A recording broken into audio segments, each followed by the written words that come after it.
DJ Mark Dynamics said, watching Paul mix Italo back in 93, 94 at Stun with those short drum breaks 3/4 of the way through the track made me go, that's the standard I want to get to someday.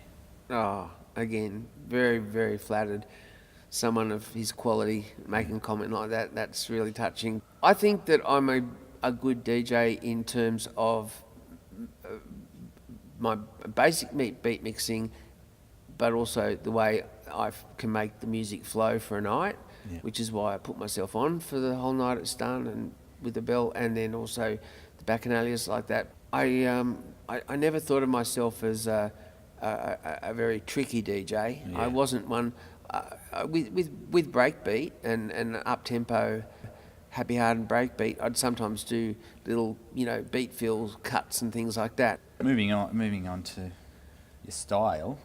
Many people consider you the happy hardcore king of Sydney from the mid-90s. I think I've always liked uplifting music, and I've always right back to the very beginning in 1980. All my music's had a tone of happiness as best as I could find, and anything I found that had happy chords and an uplifting energy to it, that's what really spurred me on. And so when happy hardcore came out, I just pounced on that style because it was as I said, it was kicking music. It suited the rave scene, but it just had that happy side. I was the opposite of your Spellbounds and George Vegas's, playing the dirty, dark, dirty, distorted bass drum kind of music.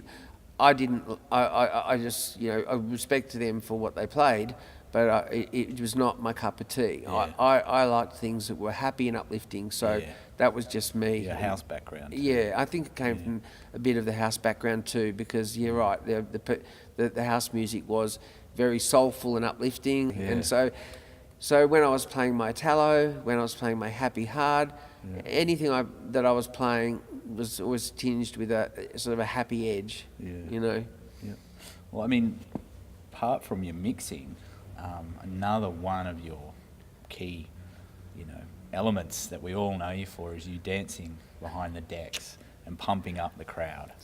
I mean, there's no other DJ in Sydney that does it like you. Well, again, flattered. The dancing, it really just comes about through the joy that I'm getting playing the tracks, and also when everything is right. So like when I was at Neo Fair, I didn't really have much room to dance, but when I was on bigger stages and I had room to move, and we were pumping systems and I was playing my happy music, I couldn't help but just be into it. And I wanted so badly to be on the dance floor, but every weekend I was trapped in the DJ booth, so I busted it out when it was my set time. I didn't like the idea of the DJ with the head down and the headphones on, intently trying to mix. I wanted to get that mix ready as quickly as possible, and then to have as much time as possible to have a dance and connect with the crowd, look at the crowd, get them to raise their hands, get them to raise their hearts, and get them into what was going on.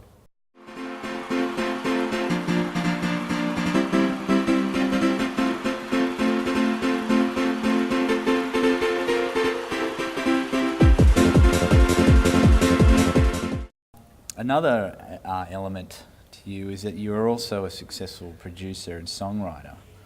Matt Cheeseman, a member of Sydney Rave History, asked about your commercial mixes: Wicked 93, Cheeky Tunes 94, DJ World Series CD. Would you tell us about that? Well, okay. When I was doing the Stun and my first raves and that, at the time I used to produce cassettes, and I had a double deck cassette recorder at home, and I would record on. It was a digital form of recording back in the day called DAT tapes, and I'd do a mix onto a DAT tape, plug it into the cassette player, record 2 copies of a tape at a time, and then stick on the labels, and then I'd get the labels for the covers for the CD for the cassettes printed, and I'd literally be just watching TV, and I'd hear the tapes click and stop, get up, take 2 out, put new blank ones in, and I was like this little home industry of making my own tapes, and I'd run them down to Central Records, and they'd sell out quicker than I could make them. And you mentioned like Cheeky Tunes, I would have sold like 2,000 copies of that. Wow. And as I said, with me making them in 2 at a time.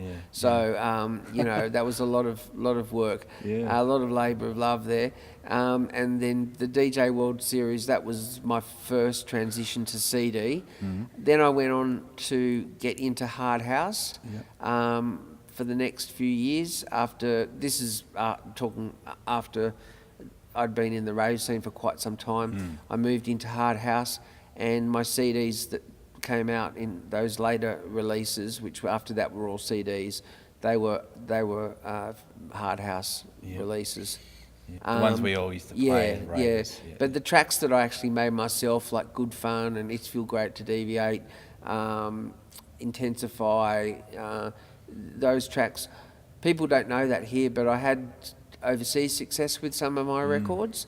I had number 3 in the UK. Number 3 in the UK dance charts, and also one of my tracks, Honey Buzz, was put on a German compilation called Rave Meister, and it's on Rave Meister 10, and it sold 160,000 copies. Wow. So I was really excited. I've got a copy of it at home, and I was really excited to have been included on such a prestigious compilation. In Germany too, and in Germany, wow. you know, for them to, like I say, Sydney people don't really realise that, and to think that, you know, Paul Holden, the cheesy hard house, happy hard king,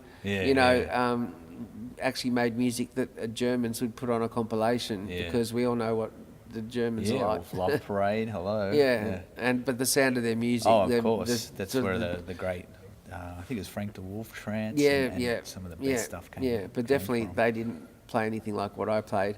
But of course, the music I made that I released, I've done about a dozen releases, and the releases I made pretty much were nothing like anything that I actually was playing at the time. They were just things that came to my mind as I made them, you know. So, I mean, I remember you from Stun, and I'm pretty sure I went to a Bacchanalia, but my favourite set that I ever saw you do would have to be Field of Dreams 4 in the main room. Brendan Brain, the creator of Sydney Rave History, and the reason we're even here today, asks, I'd like to know how his business relationship began, or how it went with David Horan. The Field of Dreams parties and Enigma seem to be joint efforts between the two. Right. How did they share or break down the roles? Right. Well, basically, I don't remember how Dave and I got together to talk about A Field of Dreams, but he had the name in mind, and we found a little, it was actually an underground parking garage in Botany, and that's where we did the first Field of Dreams, and it was a complete sellout and a great success. And so that meant that Field of Dreams 1, 2, 3 and 4 just grew. So it went from like 1,500 people to 3,000 people. I think the Alexandria Basketball Stadium was the next one, to Green Square, which is now a train station, but that was where we did the other one, the third one I think it won. I forget which one, second or third. And then Field of Dreams 4 was the big one out at Cataract Scout Park.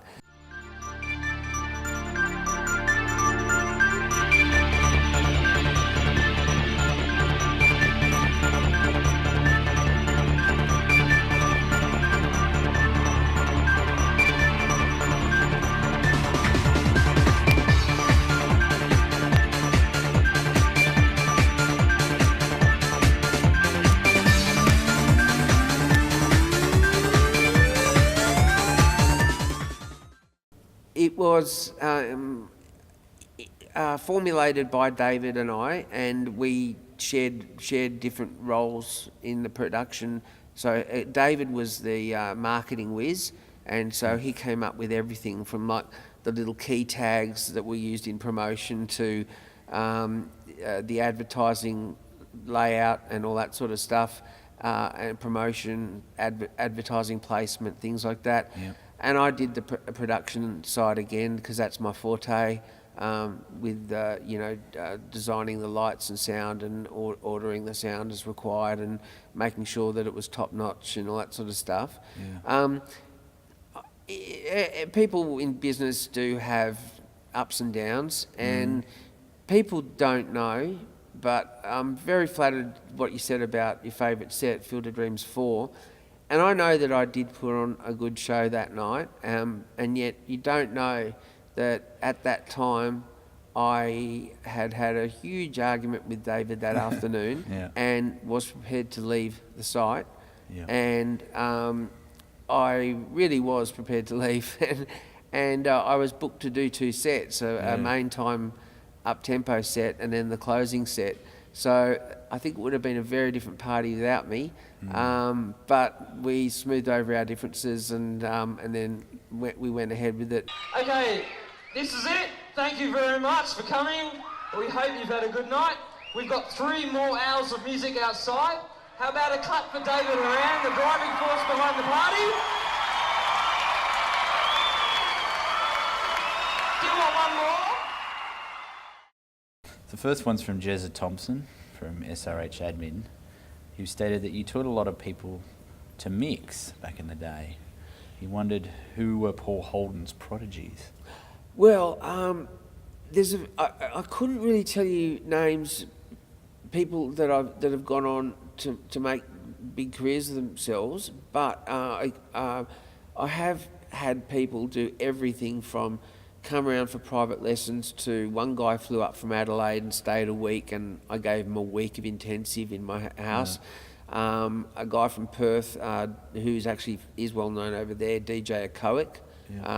He came over, stayed with me for about 3 months, and I gave him intensive.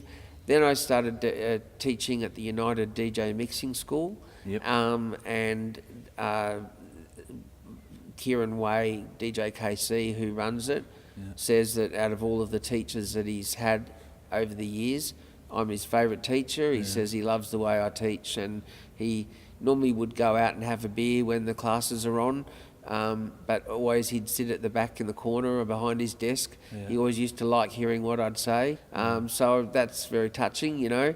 And I'm just in the process of launching a new a business. Okay. And the business is appropriately called Vinyl DJ Lessons. Yeah. And there's a website which will be up very shortly, vinyldjlessons.com.au. And it's people's getting the opportunity to learn the art of vinyl mixing. There won't be any CD DJs involved, but it's the art of vinyl record mixing, and there's only one teacher, and it's me.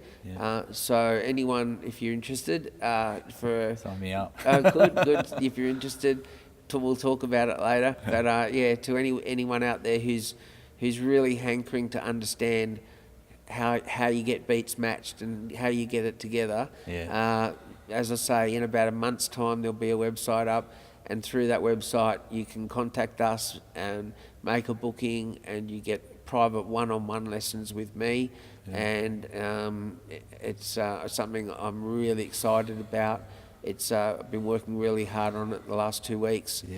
So just remember that name, Vinyl DJ Lessons, because it spells out what we're doing. We'll put that on the end of this interview. That's Paul. great. There's Thank no you. problems there. Thank you. Yeah.